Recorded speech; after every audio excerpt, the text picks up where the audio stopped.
We are continuing the study of the two on the road to Emmaus, Luke 24:13 through 35. Our chief priests and leaders delivered him to be sentenced to death, and they crucified him. But we had hoped he'd be the one to redeem Israel. Not only that, but this is the third day since everything has happened. These disciples had a hope, and it's now disappointed. Their hope was not truly disappointed, but in some ways their hope was misguided. And they knew he was going to redeem Israel, and Jesus would show them that the true hope was fulfilled in the resurrection.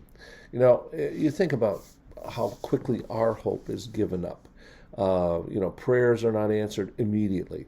Here's 3 days have gone and hope is gone. How long do you hope for with Jesus? How long do you hope with your prayers? Some of the women from our group went to the tomb early this morning, but they didn't find Jesus' body. Hopelessness gets worse.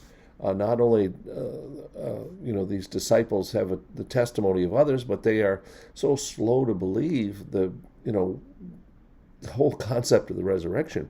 So the women report to Peter and John, and they said, "We saw the grave closed, but we didn't see him." They amazed us, saying they had seen angels who told them he was alive.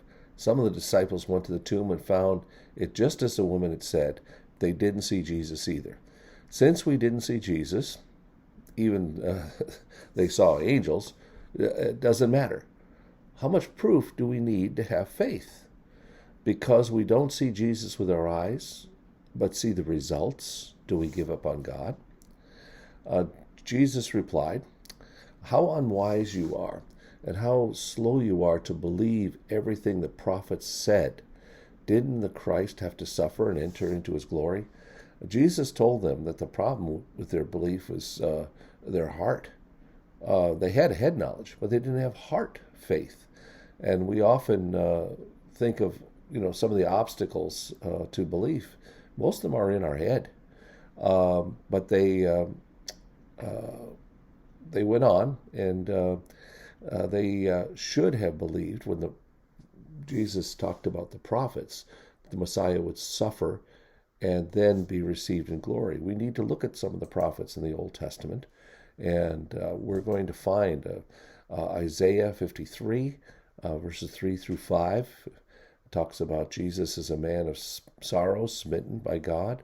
Another, Isaiah 50, verses 5 through 7, talks about his beard being plucked out. That isn't even in the New Testament.